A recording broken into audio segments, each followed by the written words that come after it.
ఓం శ్రీ గురుభ్యో నమః. సత్యభామ గురించి తెలుసుకోవాలంటే సత్యభామ నిజంగానే పొగరుగా ఉండేదా, లేకపోతే ఈ నాటకాల్లో సినిమాల్లో ఆమె స్వభావాన్ని ఏమన్నా మార్చేసాయా అని విచారిస్తే కనుక స్వర్ణకమలం సత్యభామ తెలుగు కావ్యాలలో నరకాసుర వధ ఘట్టంలో సత్యభామ ప్రసక్తి నాచన సోముని ఉత్తర హరివంశంలో వస్తుంది. ఆ ఘట్టాన్ని మరింత రమణీయంగా పోతనామాచ్యులు తీర్చిదిద్దారు. నరకాసుర వధకై కృష్ణుడు బయలుదేరుతున్న సమయంలో సత్యభామ తాను కూడా వస్తానని అడుగుతుంది. ఎందుకు రావాలనుకుంటుందో కారణం కూడా చెప్తుంది.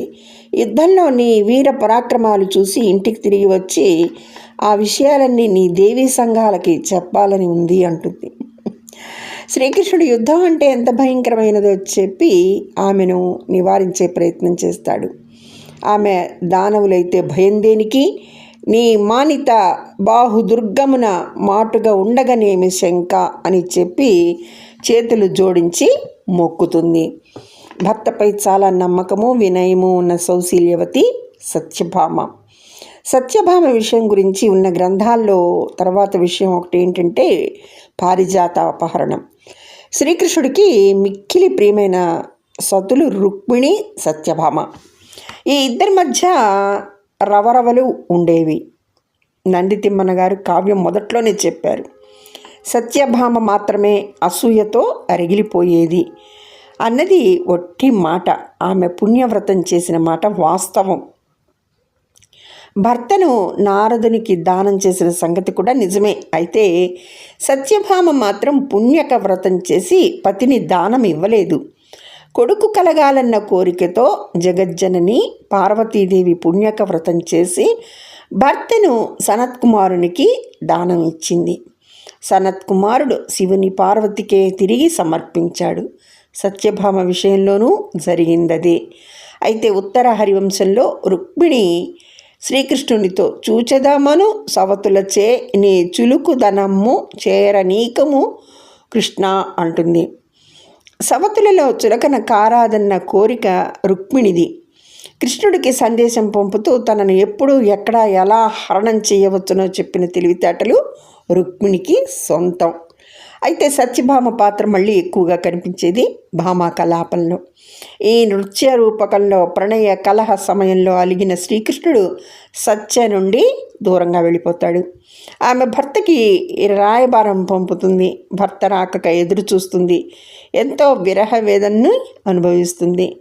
భర్త వస్తున్నాడని తెలిసి ఎంతో ఆనందిస్తుంది. భామా కలాపంలో సత్యభామ ప్రణయస్వరూపిణి. వినయము, సౌశీల్యము, ప్రణయము మూర్తీభవించిన సత్యభామ పాత్రను గర్విష్ఠిగా తీర్చిదిద్దడం ఏ కారణంగా ఎప్పుడు ప్రారంభమై ఉండవచ్చును అని కనుక పరిశీలిస్తే 1857 సిపాయిల తిరుగుబాటు, ప్రథమ స్వాతంత్ర సంగ్రామం తర్వాత విక్టోరియా మహారాణి భారతదేశ పరిపాలన ఈస్ట్ ఇండియా కంపెనీ నుంచి తీసుకుంది. ఆమె స్త్రీ విద్యకు వ్యతిరేకి. ఆడవాళ్ళు చదువుకుంటే సంఘమే నాశనం అయిపోతుందన్న నమ్మకం ఆమె చాలాసార్లు వ్యక్తపరిచింది. అవే భావాలు ఆమె ఏలుబడిలో ఉన్న భారతదేశంలో కూడా ప్రవేశించి ఉంటాయి. నేటికి చాలా విక్టోరియల్ మారల్స్ని భారతీయులు, ముఖ్యంగా హిందుత్వవాదులు వదులుకోవడం లేదు. స్త్రీకి విద్య ఉండరాదు అన్న నమ్మకం ఉన్నప్పుడు నరకాసురునితో యుద్ధం చేసిన సత్యభామ పాత్ర ఆనాటి ప్రజలకు నచ్చకపోవడంలో ఆశ్చర్యం లేదు. అందుకే సత్యభామ పాత్రను కొంత హీనంగా చూపించే ప్రయత్నంలోనే ఈ కృష్ణ తులాభారం నాటక రచన జరిగి ఉంటుంది. ఆ నాటకాన్ని చాలాసార్లు ప్రదర్శించారు. తర్వాత సినిమాలుగా కూడా తీశారు.